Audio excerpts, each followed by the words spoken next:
go to the recording.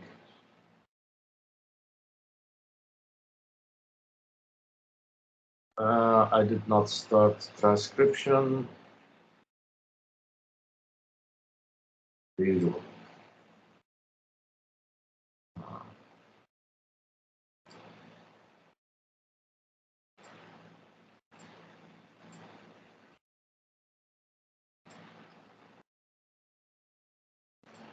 No. All right. So Plato took for granted the rituals associated, and then I'm talking about religious rituals associated with tragedy. And these rituals are what we call the Dionysiac rituals. What do we mean by Dionysiac rituals? Well, one of the best studies done on Dionysiac rituals, and in fact, it's a groundbreaking study done on Dionysiac rituals, is by Nietzsche. It's in the first book he's written. It's called The Birth of Tragedy, La Naissance de la Tragédie. It's written in 1872 when he was something like, I think, 24 years old, 23 or 24 years old, a bit older than you are. And it so impressed his professors that they immediately gave him a full professorship in the university, which is unheard of. That's how good the book was. And in effect, he identified two great tendencies within Greek art, what he called the Dionysian and the Apollonian, Dionysiac, Apollonian. So what is this opposition between these two tendencies? Because they are, in fact, opposed tendencies. Of the two, one is, in fact, both are related to forms of ritualistic practices. The first, related to ritualistic practices for the god Dionysius, which is called the god of wine, but that's just a very limited understanding of this god. He is, in fact, the god of ecstasy, of mystical ecstasy. That's his more fundamental trait. And he is also the god of theater, which is strange. We talked about that last time. We, in fact, closed off on that. Why is the god of mystical tendencies what today is better described as altered states of consciousness? Why is this god of theater? Very strange. I mean, we can understand why he is associated with wine. He's the god of wine. Okay, I mean, wine, gets us into this kind of vertigo. Okay, we understand that. So that his wine divinity is kind of a metaphor for his more fundamental function, which is ecstasy. All right, we understand that. But why theater? He is also the god within theater itself, of course, he is the god of tragedy and of comedy, of course. In fact, there are rituals associated with Dionysius. The first among these rituals is what's called the antihysteria. It's 3 days in the month of February. And among the rituals is a very, very interesting one. It is kind of procession. What today we call ziyeh. And in this kind of procession, the god is installed on some chariot. Now, the statue, of course, of the god is installed on some chariot. And it processes through the city. And behind the figure, or the procession of the figure, of the sculptured figure of the god Dionysius, we see the people wearing masks, covering themselves and wearing masks, and following this statue. I'm going to show you a picture to start understanding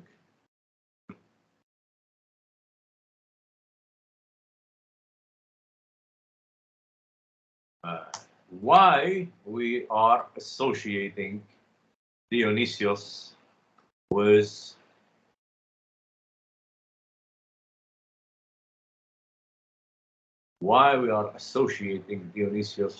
the god of with the theater. Oops. All right, it's fine. Do you see this one? Yes. So already we have some indication. Do you know what these masks are, right? What do they represent? You know them? You don't know the symbol of theater? Huh? Theater. It's a symbol of theater. So already we have a small indication of a link between theater and Dionysius. And let's stop sharing this. But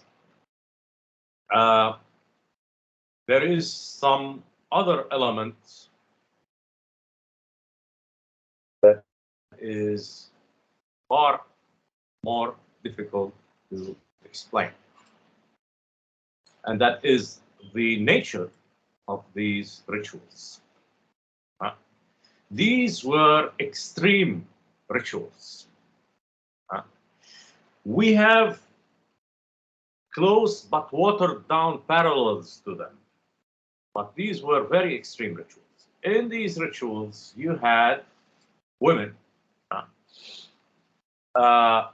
who were part of the cult of Dionysius. And these women would engage in very, very ecstatic, greatly ecstatic dances, very greatly ecstatic dances,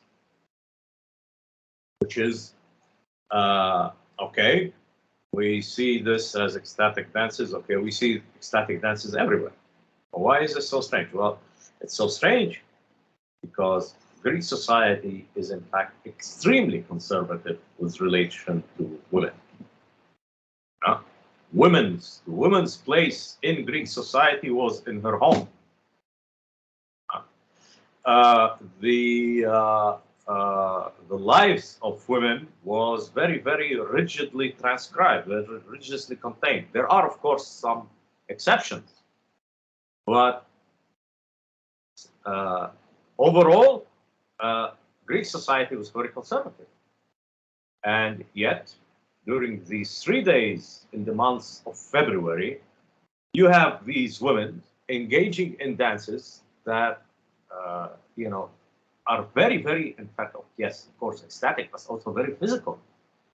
In a society where the physical movement of women was very, very restricted, an explosion of physical activity in a society where that physicality was very, very contained. And we're not just talking about sexuality. I mean, we're talking about all levels of life within of Greek women, highly contained. During these and other rituals, you had references to fecundity. And when we're talking about fecundity, yes, we're talking about more particularly about sexuality. You had very clear references to sexual objects. We're not going to be mentioning that, but okay. Again, in a highly conservative society with relation to women.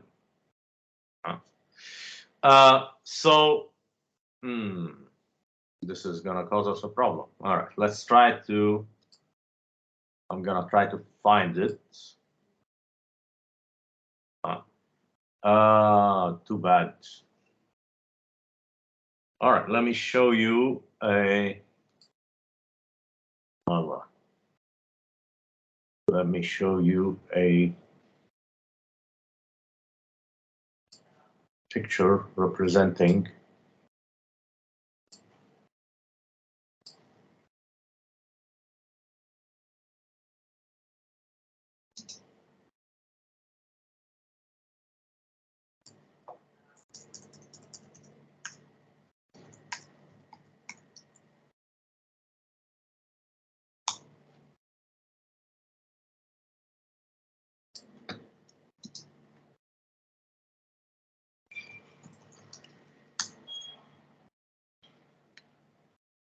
all right, Dionysius.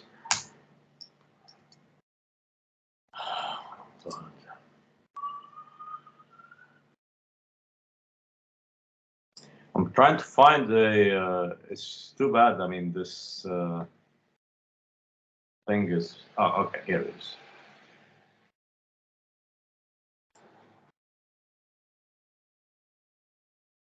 So, right, this is Dionysius.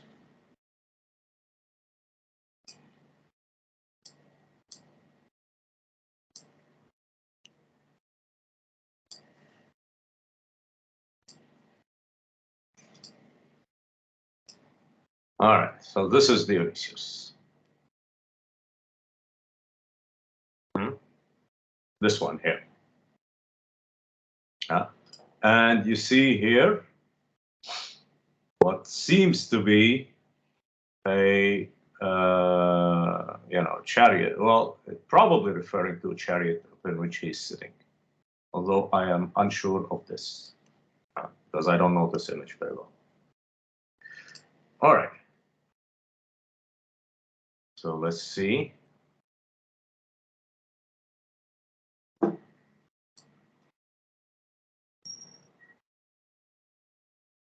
The idea behind these rituals is very extreme. It's the idea that, and you see this in Greek tragedies, such as Euripides's Bacchantes, is that the participants in these rituals, these ecstatic rituals, are being possessed by the god. We're talking about possession. And that the god Dionysius can go from one person, possess him, and jump to the other person, and that other person becomes the god Dionysius, or becomes the vehicle for the god Dionysius. And then he goes and jumps to the third person, who then becomes the vehicle of the god Dionysius, etc., etc. And in these rituals, masks play a very important role. What is the effect of people, 10 people, 20 people, all wearing masks? Well, what it does is, in fact, turn them into anonymous participants. There is a level of anonymity. This level of anonymity is a way of overcoming inhibitions. If you can't do something, and by the way, in Venice, this was also practiced. If you can't do something, if you can't go into some place and act as idiotically as you want to act, or as ecstatically as you want to act, let's call it more, and nobody is going to know who you are, or rather, everybody's going to know who you are, you're going to be inhibited. On the other hand, if nobody knows who you are, your inhibition might drop. And one way of ensuring that nobody knows who you are is by wearing a mask. Nobody's going to recognize you. But masks, they do something else. What they say is that all of the participants are basically equal, so that the structure, the hierarchical structure found within society falls down. And this is very strange. Why? Well, societies work very hard to maintain their hierarchical structures. And yet, during these anti-hysterias, for 3 days, there is a strategy that seems to be, that to function seems to be to destroy this hierarchy. And in fact, we see these in other forms of these kinds of ecstatic rituals, where humans deliberately destroy the hierarchical structure of their own societies. And they engage in acts during these 3 days that would be completely prohibited outside of these 3 days. Acts of ritualistic dances. We're not sure, but probably acts related to sexual behavior. But although it's not very sure, the indications of it are very, almost indirect, but very clear, probably for the people who read them at the time. But also forms of extreme violence. What do we mean by the extreme violence? Well, what we mean by that is forms of rituals, sacrifice. We're certain that there were animal sacrifice, but there is also very strong indication that there was human sacrifice, that humans were sacrificed. The indication, some of the indications of human sacrifice is in the play of Euripides, Bacchantes. In Bacchantes, the king is very weary of these participants of in the rituals. And it's in this the king, Pantheus of Thebes, his mother, he knows that his mother is participating, Agaves is participating in these rituals. So what he does is he disguises himself as one of the participants. Everybody is disguised, and he goes ahead and disguises himself as one of the participants. And he does that because he's opposed to these ritualistic practices in his city. So what happens? The god Dionysios inhabits, possesses the mother. The mother looks at Pantheus and sees in him a sheep or a goat or whatever, an animal. And she decides to sacrifice him. She decides, in other words, in her craziness, in her ecstatic state, she decides to kill her and does kill her own son. In other words, she sacrifices her own son in her insanity, in her ritualistic insanity. She sacrifices her own son to the god Dionysius. And she holds the head of her own son and comes back to the city in a celebratory manner, in a joyful celebratory manner. a horrifying picture. What is this? Well, it's an indication, Euripides, he was talking to people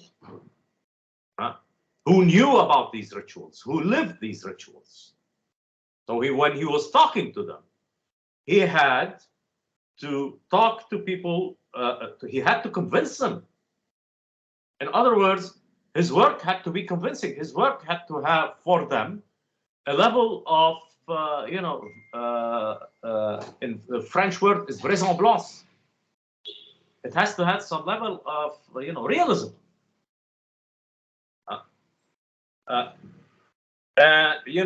Mafi Fondlis, he couldn't, lie too much about it. He couldn't, not lie too much, the other word. He couldn't, tell anything about it. He had to, in his work, attach himself or touch upon things which were familiar to his people, to his audience, when he was writing this play. What does this tell us? What it tells us is that he was describing things that actually happened, which is very probably human sacrifice and very violent forms of human sacrifice. You have very, homicidal rage form of human sacrifice. This is horrifying. The thing is that rituals, in fact, contain this violence.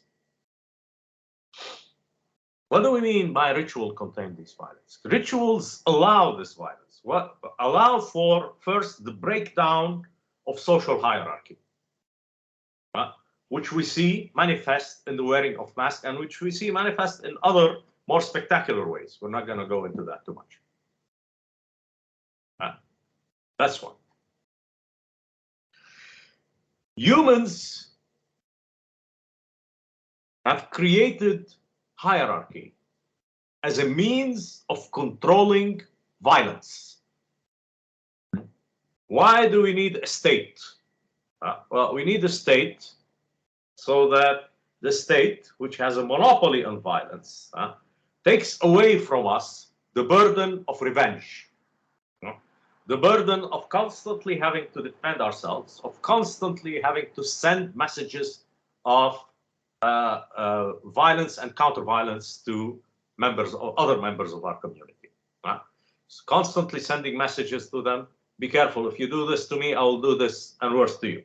Constantly to stop the circle of violence and counter-violence, leading to counter-violence, leading to counter-violence, and the spread of violence into society, destroying it. So humans were able to achieve very painfully, probably very organically, what we call the central state. And in fact, the central state, manifestation of the central state, is a very, very strict form, a strict form of hierarchy. There was probably hierarchy. There were certainly forms of hierarchy, much less institutionalized, much less formal during the Paleolithic. But eventually, when we reach civilization, and with the complexity of human civilization, humans formalized these forms of hierarchy. Very painfully, and they were very necessary to maintain. And yet, for 3 days, they destroyed them. And once they destroyed them, people apparently engaged in acts. There is, in fact, indication of prohibited acts. What do we mean by prohibited acts? Women in very conservative society. I want you to think of the most conservative society in the world today. Do you have one in mind? Where women are, the movement of women, the dressing of women is highly controlled. And I want you to imagine 3 days, in 3 days within this society, where women go completely white. That's how surprising it is. This wildness, that also, by the way, of course, included men, leads to or manifests also in prohibited acts. Among them, acts suggesting of sexuality. Absolutely prohibited for these women, but also acts of violence. As we see with Agave, the mother of that poor man who got killed because his mom was in a state of complete out of control ecstasy. So there is a dimension of violence, a very great dimension of violence, homicidal violence within that. Society, so in other words, for 3 days, society, the hierarchy society breaks down. The breakdown of this hierarchy leads to violence, manifests as human rituals. In more controlled form, certainly manifest as animal sacrifice, as human sacrifice and or animal sacrifice. يقتلوا عالم during these rituals. That's how violent, that's how intense it was. Doctor? Yes. بركي هول sorry. Go ahead, Sareen, بعدين نادين. The mother, is she royalty or not just a common woman? Of course, Agave, of course. She's the mother of the king. Yeah. Nadine, you wanted to ask something? ايه كنت عم بقول انه بركي هول 3 days مثل يعني it was a good way for people to release all this tension and then the order يعني is set again. يعني مثل هلا مثلا if we think of very conservative societies دائما في issues throughout the year.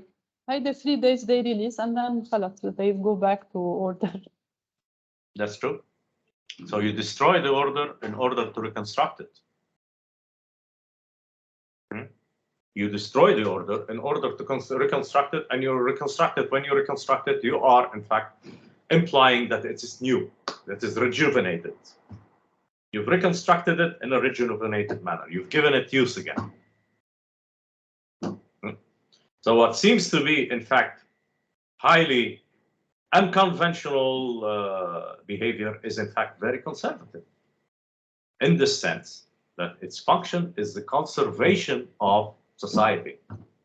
Like you said, Nadine, a release of violence, a release of pent-up violence for 3 days, and then, but how do you stop it? How do you stop this violence from going beyond these 3 days? That's its greatest dangers. How do you stop it from going beyond these 3 days? How do you stop it from moving outside of the place where these people are engaging?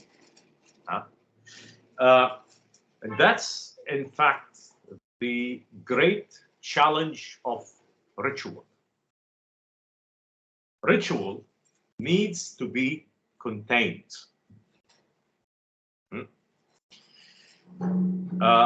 In fact, it is a form of contained violence. How do you contain violence? Well, what you do is you give it predictability. The predictability is beginning, apex, and then resolution. Beginning, highest level, and resolution. So the beginning of the violence, beginning of entering into the state of what we might describe in the case of Dionysius, homicidal violence, the most intense stage of this violence, and then the resolution, and then we move out. Why is this dangerous? Because every act of violence, the potential of every act of violence is to spread. So if you decide to kill somebody, and that person has a cousin or a brother, or in your state, you decide to kill somebody, and that brother has a brother or whatever. He's gonna come and he's gonna after the event, might come and decide to get his revenge. No. So what do? What you need to do is choose the right victims. Why do they choose animals? Well, animals don't. The cousin of the goat or the cousin of the bull, he's not gonna come and take his revenge if you kill the bull. So he's basically a helpless victim. But there are other, about people. Who do you choose? Well, you choose those without a without a network of kinship. You choose those without a network of people who can come and take revenge for them. In other words, you choose slaves. Slaves were the preferred victims of these rituals. And among these slaves, there is one particular form of slavery. It's called the pharmakos. Pharmakos is somebody who is, in fact, indicated in advance that this is going to be the person who's going to get sacrificed. We know that this is the person who's going to get sacrificed. But you can choose also kings. And why kings? Well, because they are outside the order of society. So the animal is outside the order of society, the order of revenge and counter-revenge. The slave is outside of the order of society. He doesn't have within society somebody who takes revenge for him. But the king also is a potential. He's outside, he takes it. The slave is outside the order of society from below. The king is outside the order of society from above. These are the people, the potential people for ritualistic actions. دكتور بس الكينج مش اللي عنده عائلته هو الفانشم يعني؟ عنده عائلته مظبوط. كيف outside the order? And someone will venge. Not necessarily. إذا هي العائلة تبعه اللي عم تعمل ritualistic activity. اوكي. بس كمان not necessarily إذا الشعب هو اللي عم يعمل كله. هو اللي عم يعمل هذا ritualistic activity. And in fact, we see this symbolized by pharaohs. Egyptian pharaohs every year had to go and do a kind of self-mutilation. I'm not going to describe it. A form of self-mutilation. بيجرحوا هن حالهم in order to ensure that the Nile, the river of the Nile, is going to flood regularly that year, with certain regularity that year. Kings are always potential victims. Slaves are always potential. Yes. يعني كان هو الكينج يشارك بهول الريتورز. In this case, in the case of the Bacchantes, he did something wrong. Meaning he went and he spied upon these events. He should not have been there. So the god punished him. The gods punished, Dionysius punished him by having his mother kill him. Doctor, this is myth, right? This is myth. هيدا mythology ولا مظبوط؟ Like I said, Euripides, when he wrote this, he needed to make people believe in what he wrote. These are people who know Dionysiac rituals. They know these rituals. So, il devait avoir un niveau de vraisemblance. Needed to have some form of realism. And this indicates to us very strongly that these were events that actually happened. And we know, in fact, from other sources, much more historical, that Greeks did engage in forms of human sacrifice, including the designation of what we just described, which is the pharmakos. But this is, yeah, sorry. Why they started this ritual? Why they started this ritual? Yes. A very good question.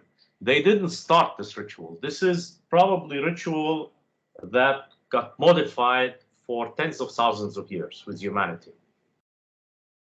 That originally the first forms of ritualization as found in the Paleolithic.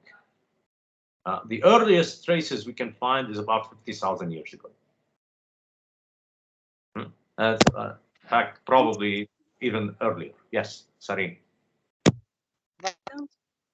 Yes. Sareen, you wanted to say something?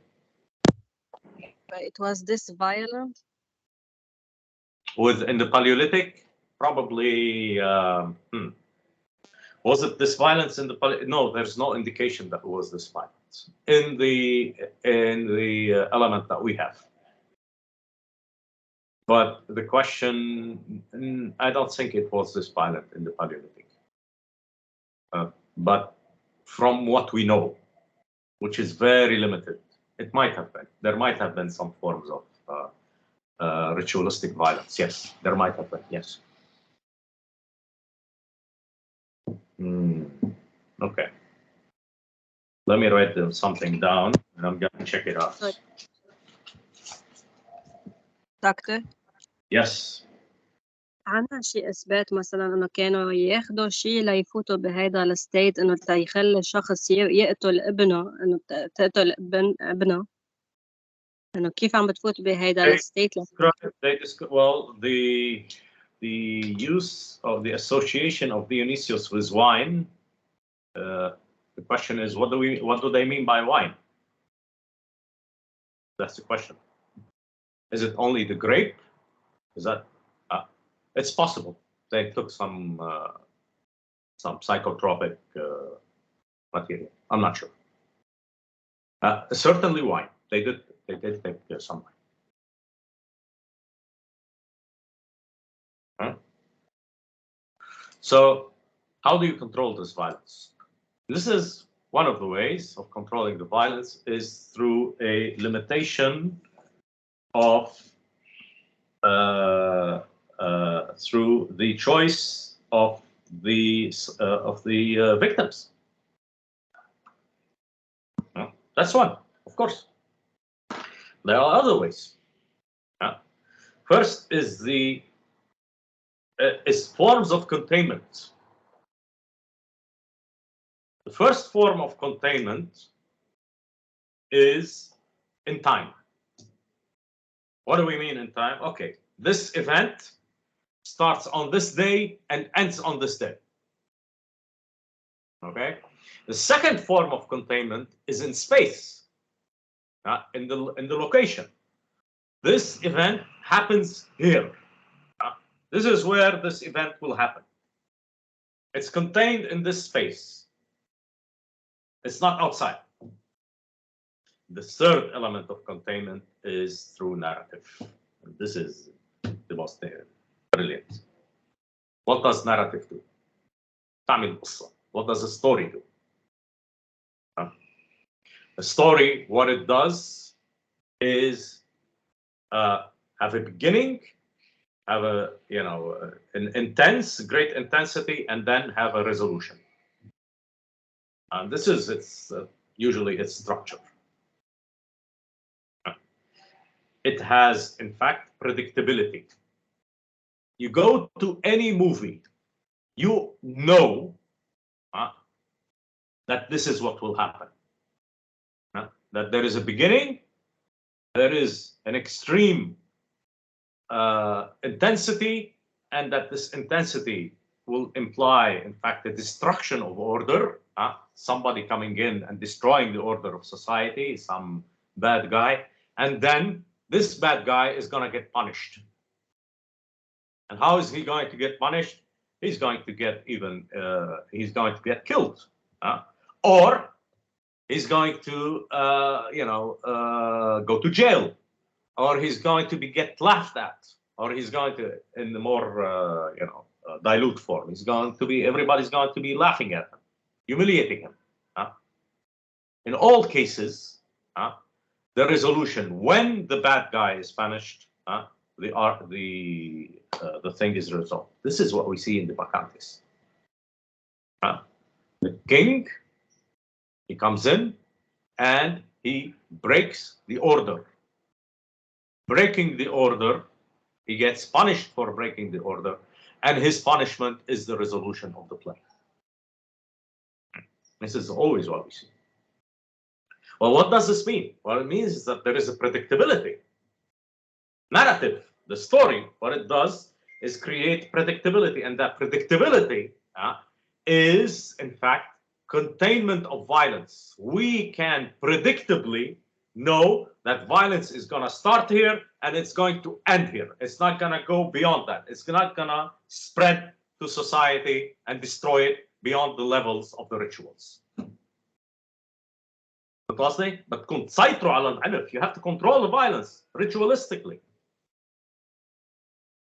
So storytelling is, in fact, extraordinarily efficient, an extraordinarily efficient means of controlling violence. So how do you do that? The problem is that there is a growth of cities. Cities are growing. What does this mean? Well, you have, supposing in a polis of the 7th century or the 8th century, a city in the 8th century, you have about 1,000 people. Okay.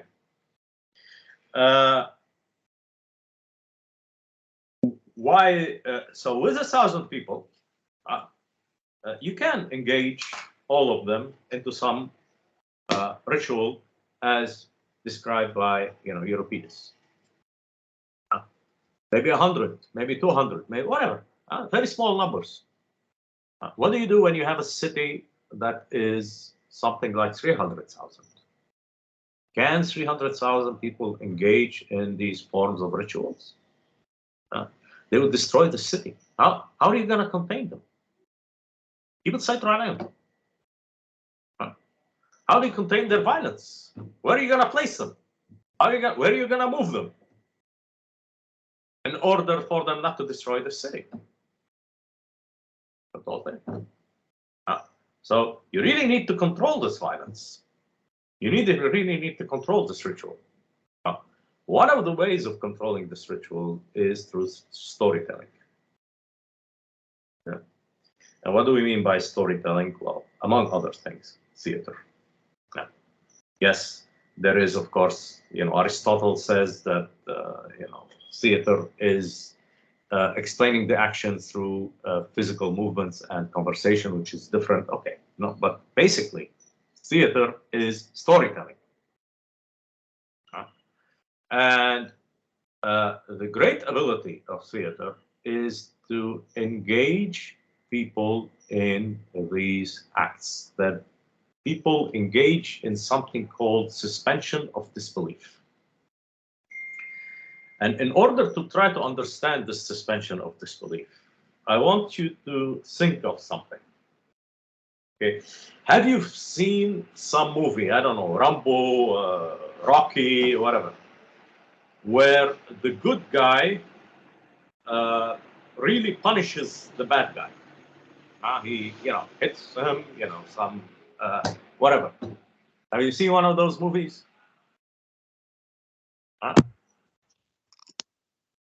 Sareen, have you seen some of those movies? Yes, Action of movies? course. Of course. أكيد. Okay.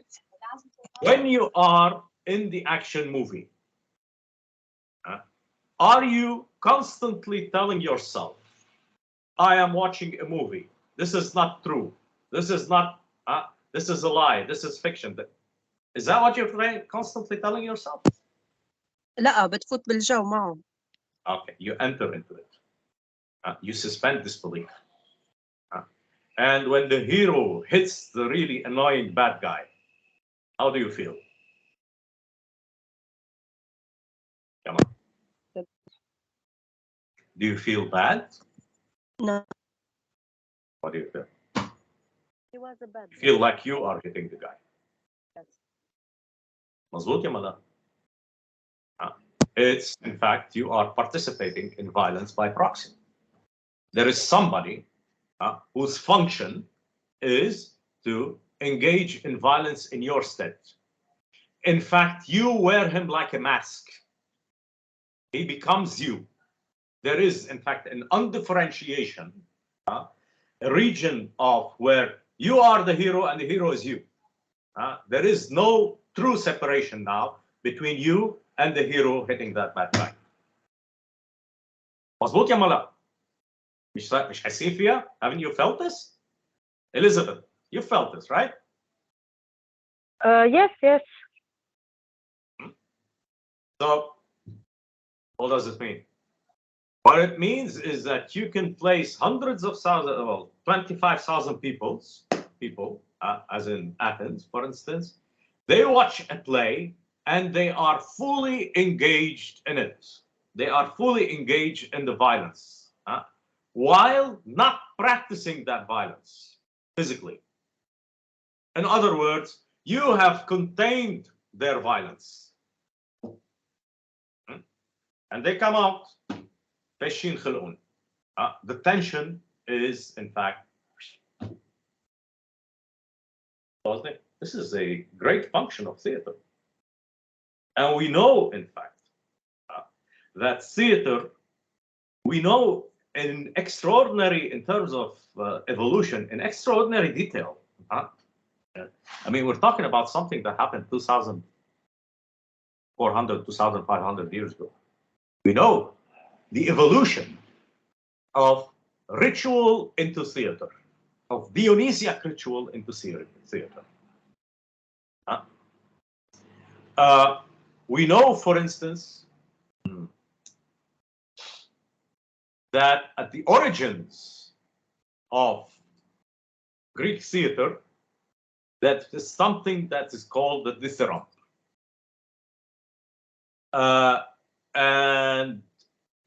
Dithyramb is religious hymns, religious songs. But remember, the Greeks told their stories singing. They sang their stories. They sang their poetry, including the Iliad and the Odyssey. So these dithyrambic poetry, this dithyrambic poetry is in fact related, or its context is storytelling. The poem itself might not be about a story, but it's within a ritual, and rituals are forms of storytelling. Look at ourselves. When we go into church, the ritual we engage in is, in fact, a form of storytelling. At the end of the ritual, you have the priest, and he tells you the story about the Last Supper. But the whole ritual is, in fact, symbolically related to the story of Christ. The same thing with dithyrambic poetry. So this was sang, storytelling, that contained storytelling. It was sang and it was also danced, and very enthusiastic, ecstatic dances. Nadine has replied to something. Okay, it's very enthusiastic storytelling, form of Doctor, not clear what is the word. If you can dithyramb, are you talking about dithyrambic?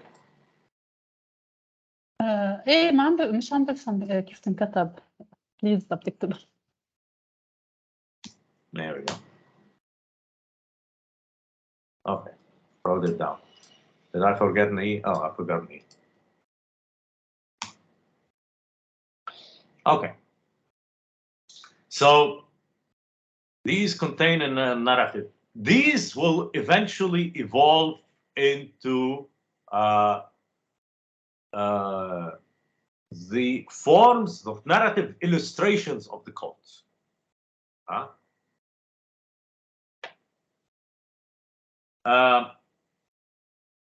And eventually what will happen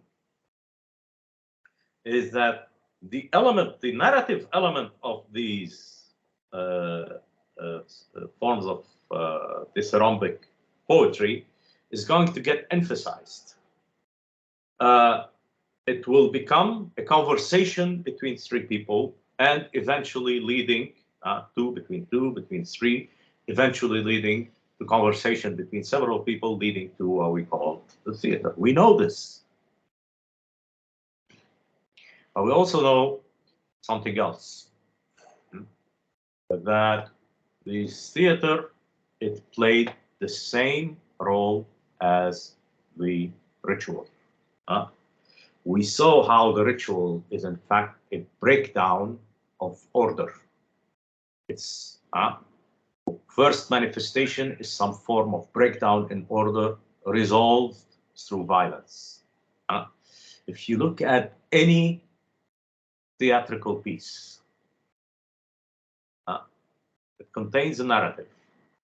The narrative is of something, of someone breaking down the order of society and eventually leading to some form of resolution.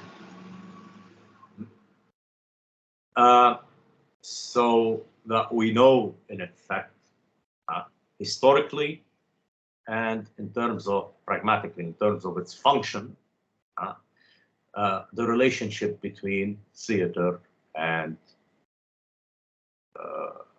religious rituals. The question is, why was Plato so opposed to this? Well, he was opposed to this precisely because of its enthusiastic nature. He viewed it as a danger to society. This was a period of 3 days where order broke down. And for somebody who was so obsessed with order, so obsessed with this idea of keeping violence out of society, we don't tell workers or we don't tell people that the gods engage in violence. Gods are always good. The God is always good. We don't tell them about our history when there was civil wars. We will always love each other.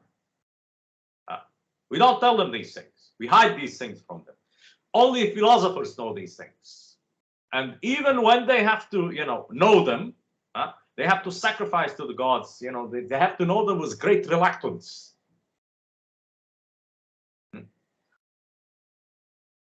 So, you see, Plato is, in fact, trying to contain violence by completely repressing it.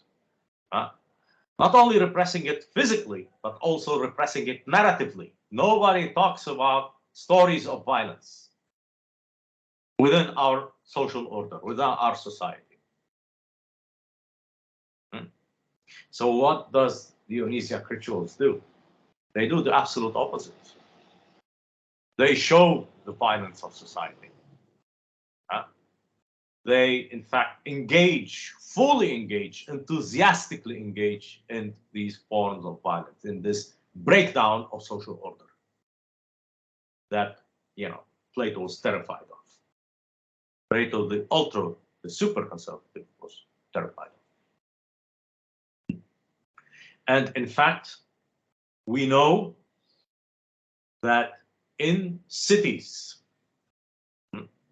during the Greco-Roman period, both the Greek, classical, Hellenistic, and the Roman period, there was, in fact, a series of prohibitions in some cities of Dionysiac rituals. The Dionysiac rituals had to go underground. They were repressed. That's how dangerous they were considered to be. And we're talking about, you take the Roman Empire, for instance, extremely acceptant of other religions, most religions. They very rarely engaged in religious repression, except for some, including Christianity. They very rarely engaged in religious repression, but they did in the case of Dionysiac rituals.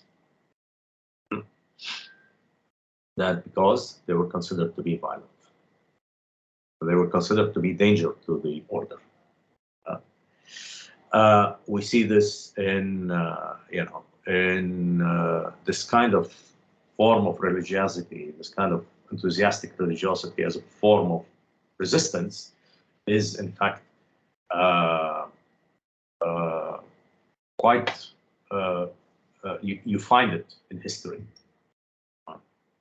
You do find it in history. But the tendency of centralized states is either to contain it, find ways of minimizing it, or in fact outright prohibit it as dangerous. Any questions?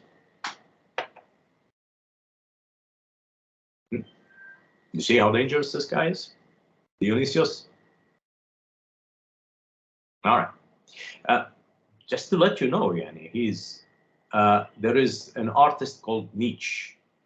He tries to reconstruct these rituals. Allah yarham, he's dead. He tries to reconstruct these, and that compared to the original rituals, I mean, this is very, very, this is nothing. The violence contained in Greek theater is extreme, much more extreme than I would say about 99% of what you see. I mean, no, of course, 100% of what you see today on television. Much more. All right. We're gonna take. If you have no questions, do you have any questions? No. We're gonna 10-minute break, and after the 10-minute break, we're gonna go towards the Apollonian. Okay, thank you.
Okay.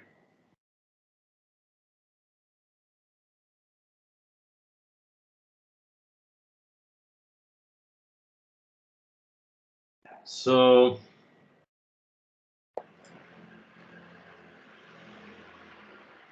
when Nietzsche describes the Dionysiac, the idea of the Dionysiac and the Apollonian is one of the those ideas that he constantly held throughout his career.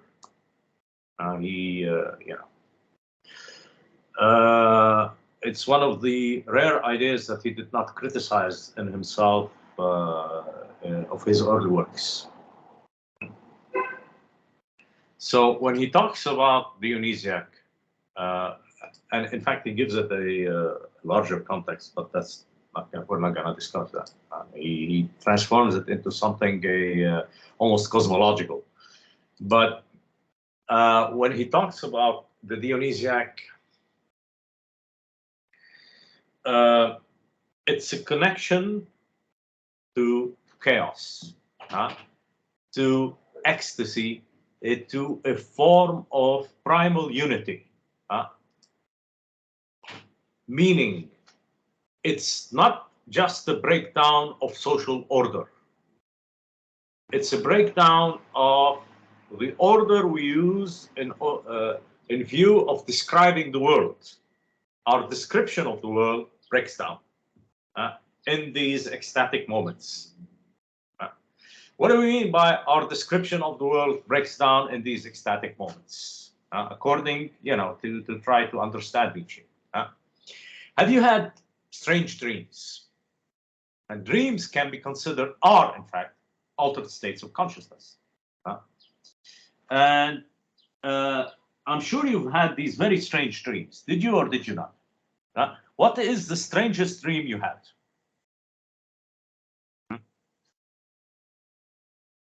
Have you had that? Strange dreams? Where your best friend is talking to you, and at one point your best friend becomes a dog talking to you. It didn't happen to me, but it could have, have you had dreams like that?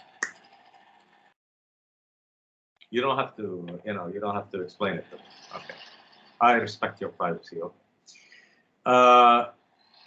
Well, let's take this hypothetical dream where your best friend is talking to you and he turns into a dog or he turns into a cat and the cat is still talking to you. What happens here is that the separation between concepts has broken down. Order is separation of things. Hierarchical order, social order is the separation of social classes. But linguistic order is the separation of concepts. There is a dog and there is a man. They're not the same thing. Well, in your dreams, what happens is that they can become the same thing.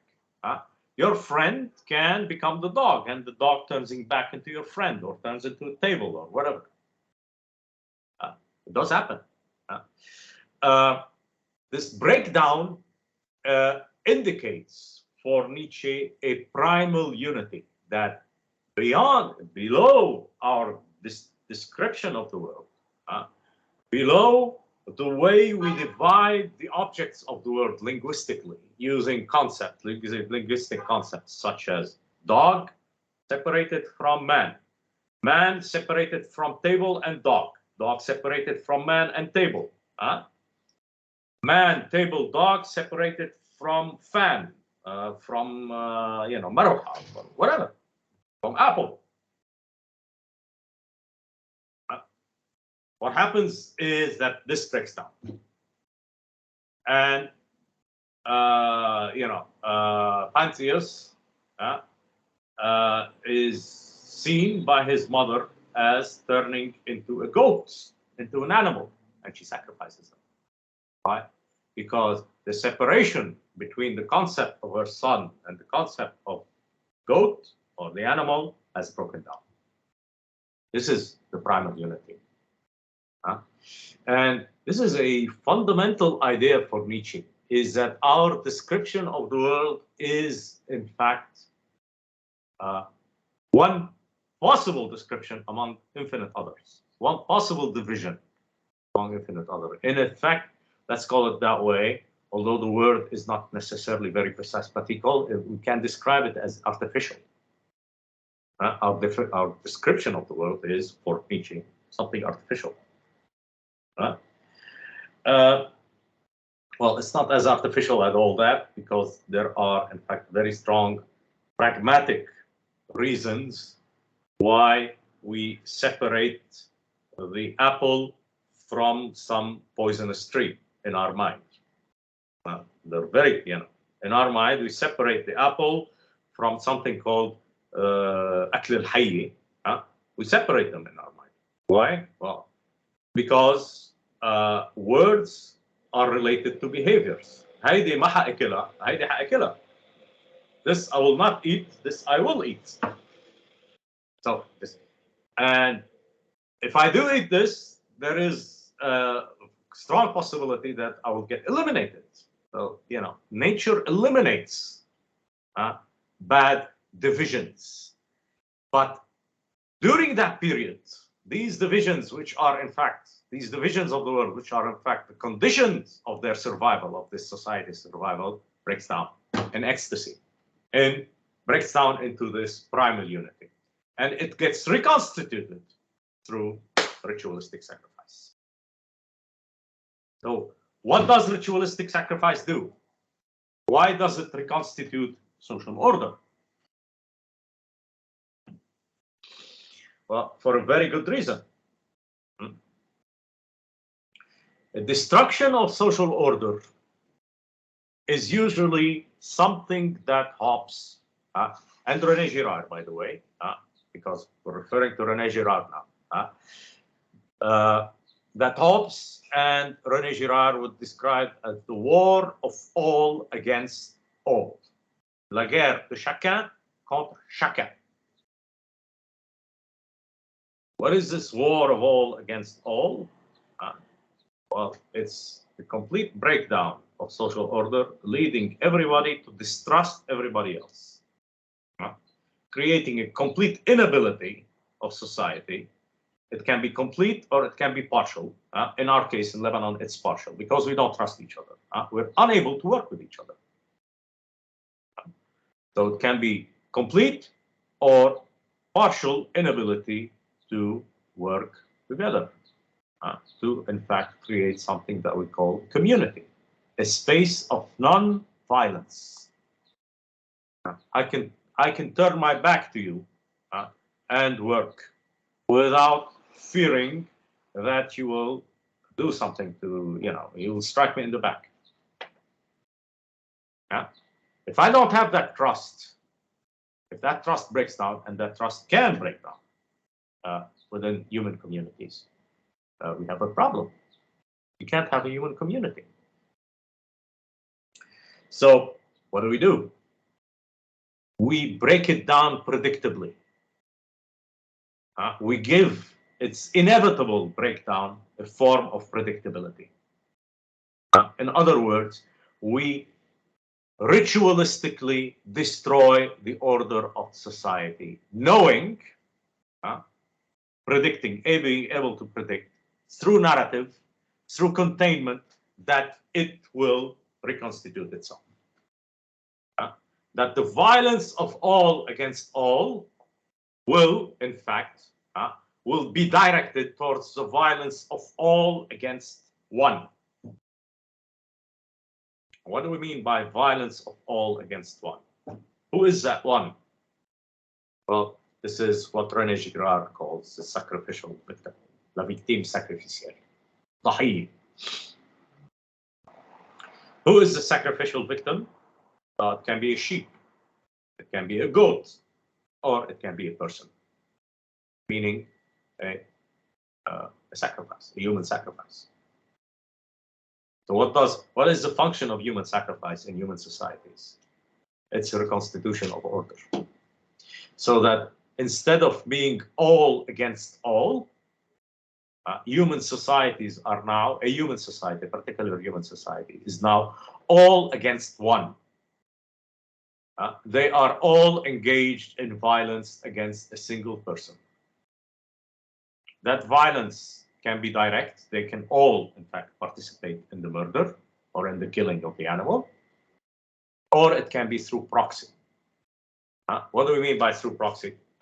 Well, you and all the people in the theater sitting and watching that movie with you are participating in the punishment of the bad guy in the movie through your identification with the hero. So that when the hero hits the guy, everybody claps. They're very happy. It happens with Rambo. I've seen it. They're so happy that he started killing these poor Vietnamese men.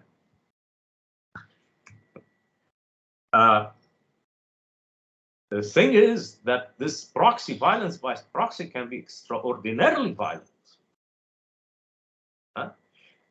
Think of those people. You know the movie Rambo, right? Please tell me you do. Yes, no? Yes, we know it. Of course, you know. Rambo. روح يا Rambo. That was an expression in Beirut, in Ashrafi. In that, all these people watching Rambo killing these poor Vietnamese men and women. No, just men in this case. Think of it with me. Were they telling themselves constantly, this is fiction? Rambo is not really killing these people. Rambo, no, this is just a movie. This is not. Were they telling themselves that way? That's it. Were you telling yourself that thing? No, Hitler. Okay. Again, think with me. What are these people doing? Engaging, living the rules. They are really living a role. In that role, what are they doing? They're killing people.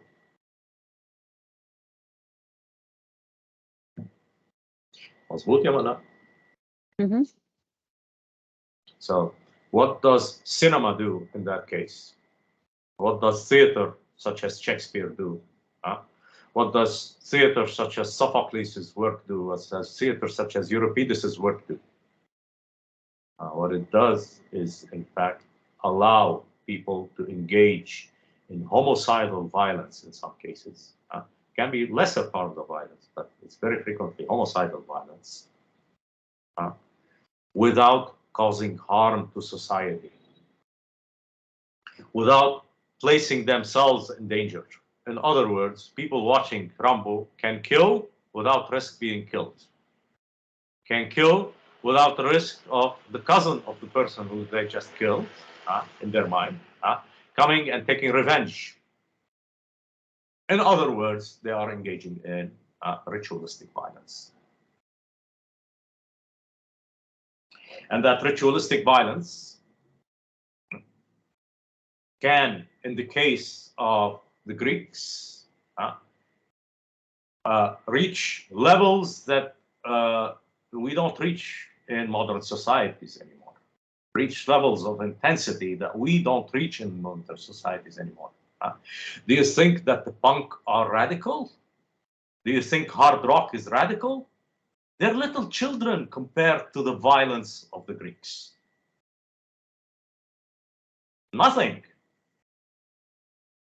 to the potential violence found within their ritualistic activities.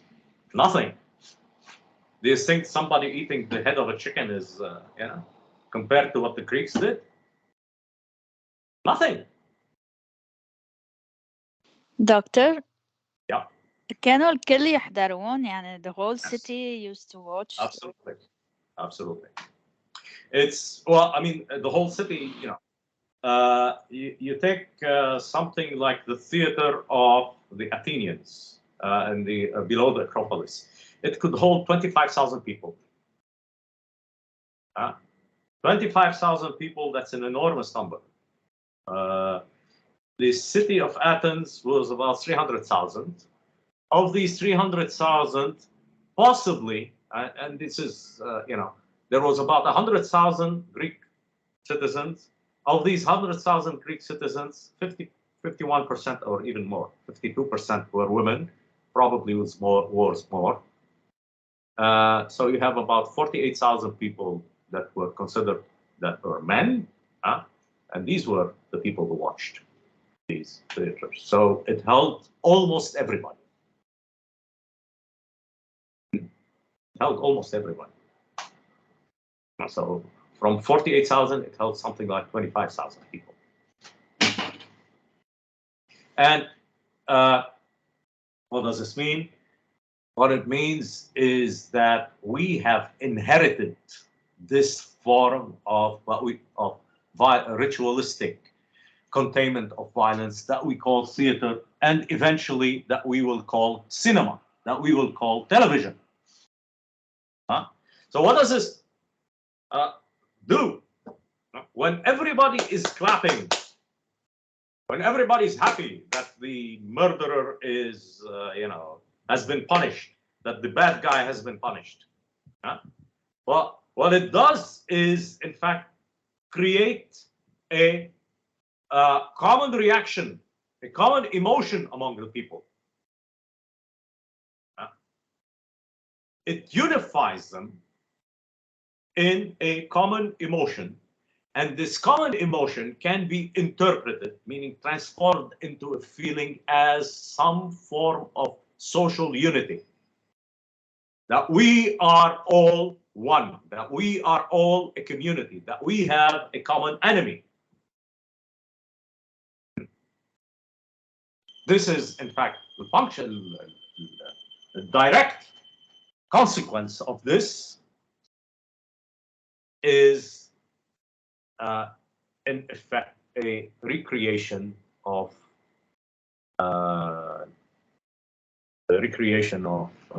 social unity.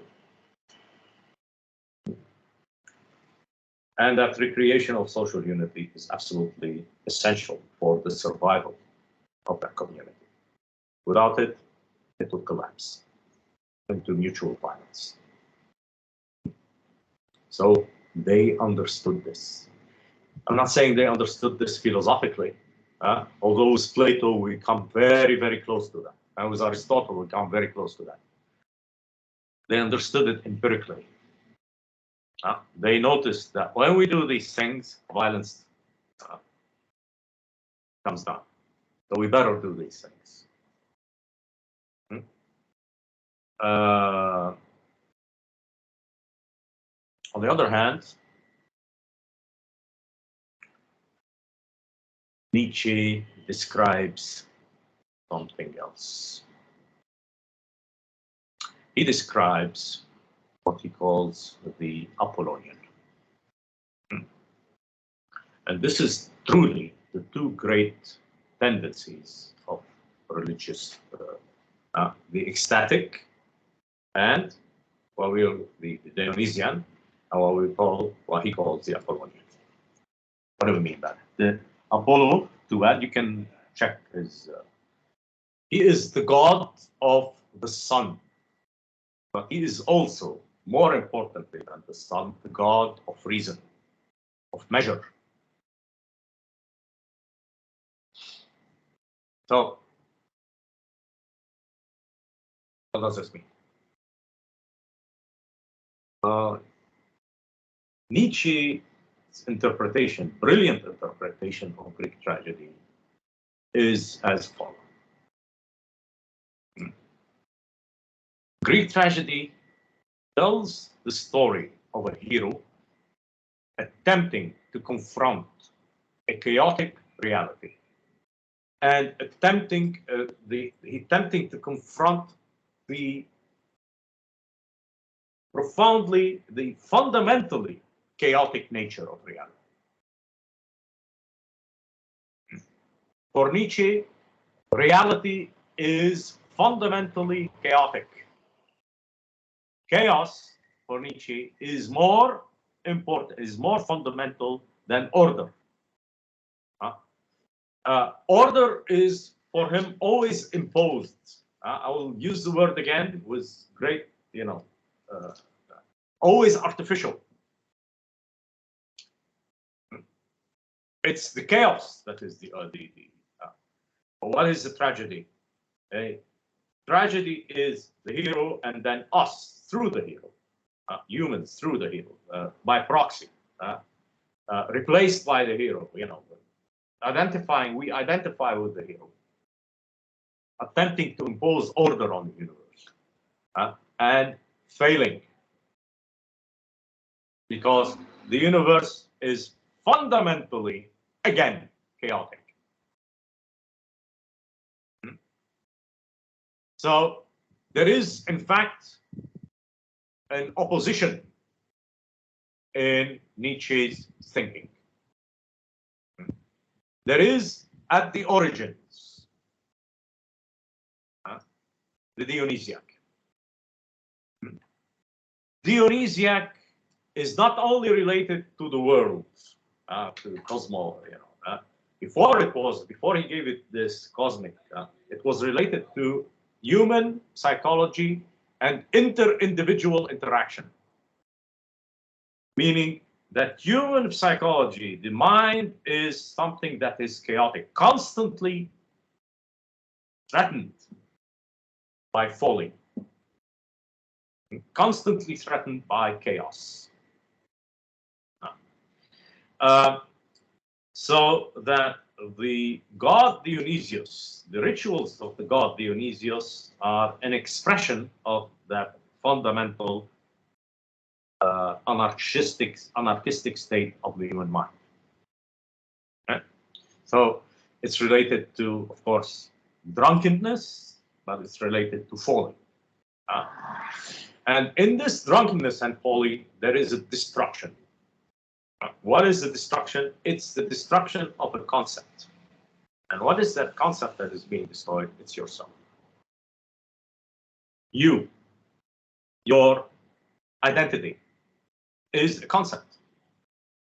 When you say I, it's like when you, it's a concept. It's something that you are describing within the world. Just like when you say an apple, just like when you say a table. Of course, it's related. It relates to other forms of behavior, but basically, it's a concept. I, a table. Well, what are you doing when you are conceptualizing yourself? What you're doing is you are separating yourself from other elements of the world. You are placing yourself in a world when there is separated from the apple, table, I don't know, whatever. You're separating these elements from the world. What does ecstasy do? It breaks down the separation. So it's not only your best friend turning into a dog. It's everything turning into everything else. It's the primordial chaos. That's what the real Dionysiac is. And it's folly. It's more than folly, it's homicidal folly. It's violent folly that need to be contained through ritualization. Yes, Doctor? Sorry سؤال بس أنا ضعت نيتشه ما عم بسمع الصوت الآن. نيتشه يعني what is the point of Nietzsche? يعني he's supporting Dionysian or Apollonian, or if you can just clarify so that I can focus. Supporting both. He's saying that, in fact, he's supporting both. Both are necessary. Both are necessary.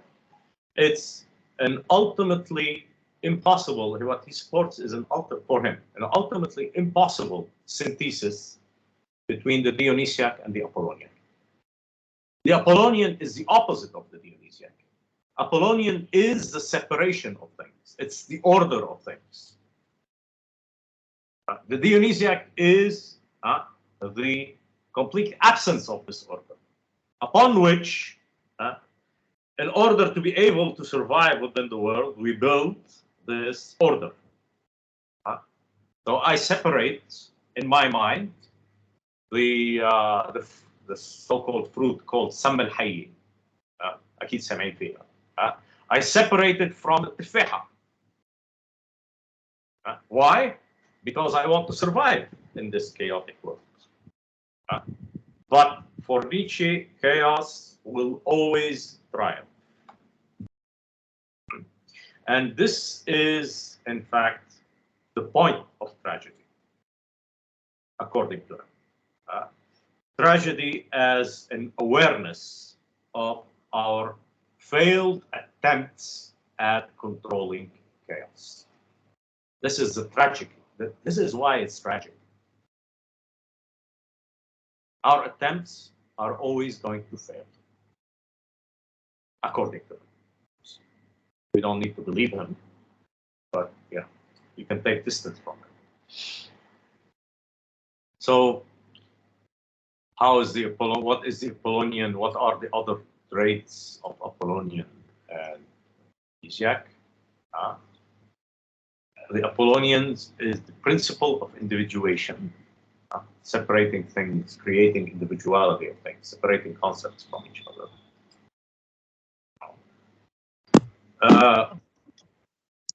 It's the form, the structure, the order, determining what exists. It's rational thinking, able to determine how things, these separated things, work in relation to each other, how they, interact with each other. But it's also the distance, the critical distance we take from our own emotions. The ability to look at yourself, going mad or growing angry, and asking yourself, okay, why am I growing angry? Is my anger justified? A form, in fact, of self-control, controlling yourself, containing yourself. But in order to be able to contain yourself, you have to separate yourself from yourself. You have to look at your angry self as an object, external to yourself, as a distant object. You're taking distance from yourself. مظبوط؟ وتسألوا حالكم هيك أسئلة. When you ask yourself these questions, what are you doing? You're turning yourself into an object of study. You're distancing yourself from yourself. On the other hand, the Apollonian is much more dangerous. Although the Dionysian is much more dangerous. It's folly, but it's also destruction of individuality. It's fusion within the world. You're not separate from the world anymore because your ability to separate things from each other has disappeared. And it's chaotic emotions.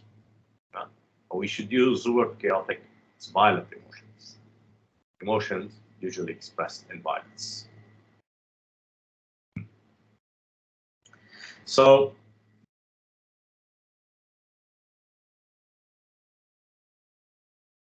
what does this mean? Well, Nietzsche talks about Plato in a way very close to the way we talk about it, although our point of positions are in fact opposite with relation to things such as democracy.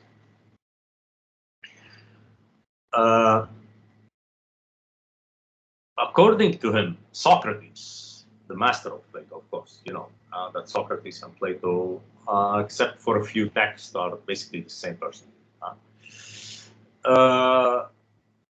That Socrates has, in a sense, when he emphasized logic, introduced within Greek culture a deregulation. In other words, he attempted, in fact, to completely ablate, completely destroy, or completely contain, in fact, completely make disappear human emotions. Introducing a destruction of the Greek order. So that, strangely enough, Nietzsche views Socrates as the beginning of the decadence of the Greek order. He's not its greatest achievement, or one of its greatest achievements, as some would like to say. He rather considers him as its worst achievement. He calls him a monster of reason, un monstre de la raison, because he overvalued reason over emotions. He, in fact, attempted, through this city, this fictional city that he wanted to institute, to, in fact, contain this fundamental nature of humanity, which is chaos. And by doing that, what he was attempting to do was, in fact, destroy the tragic nature of life. And by destroying the tragic nature of life, he separated man from himself into a fiction of rationality. In that sense, Nietzsche views the philosophical work of Plato as being far more fictional than the works of Sophocles. His fiction is about human nature. Sophocles, in his particular form of fiction, expressed human nature far more intelligently and far more greatly than Plato did in his philosophical work. So that for Nietzsche, Plato is, in fact, a bad fiction about what is the nature of humanity. That's it. Any questions? Nadine, you've raised your hand. لا هيدي Abel? Okay. All right. Does anybody have any questions? Do you have any questions about the exam?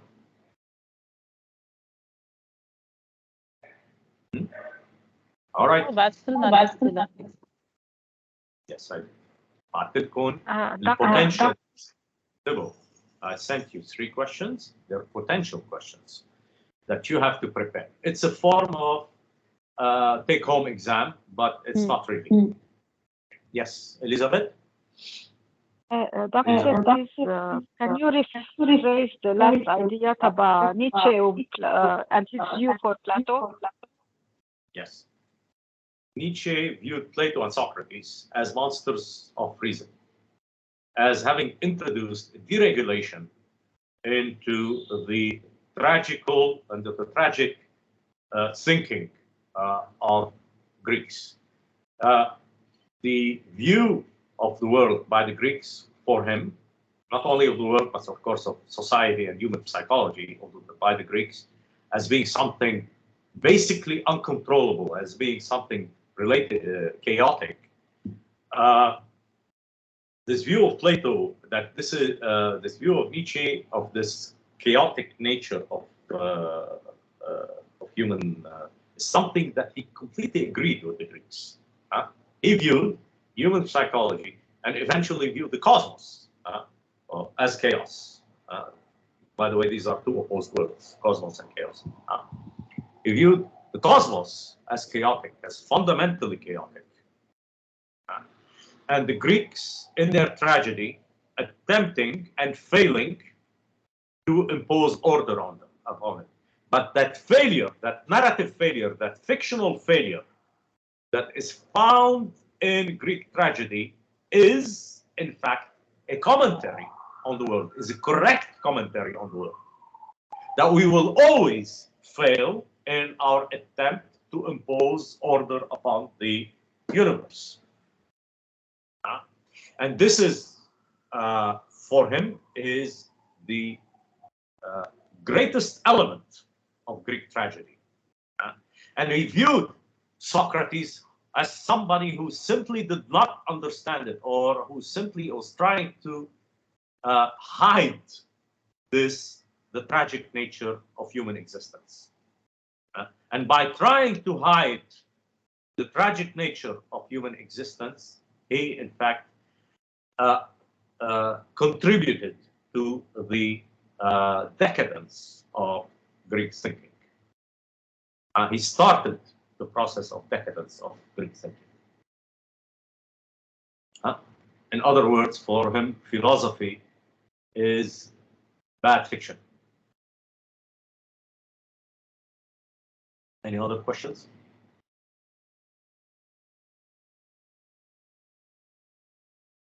It's too complicated to discuss. Yeah. Sorry. Well, you can look at. Yes, go ahead, please. بدي بس اقول لك ثانكس لانه انا ولا مره كنت اخذه ماده الفلسفي. انا عملت سيانس اكس ولا مره مرقت فيهم هودي بقى كثير كانوا مهمين وحلوين بالنسبه لإلي. Thank you very much. Merci, Elizabeth. All right, everybody. And I thank you very much for your work. I know it's been a hard year for all of us. Hopefully, I will be able to meet you finally in the exam. All right? Thank you, Doctor. Thank you, Doctor.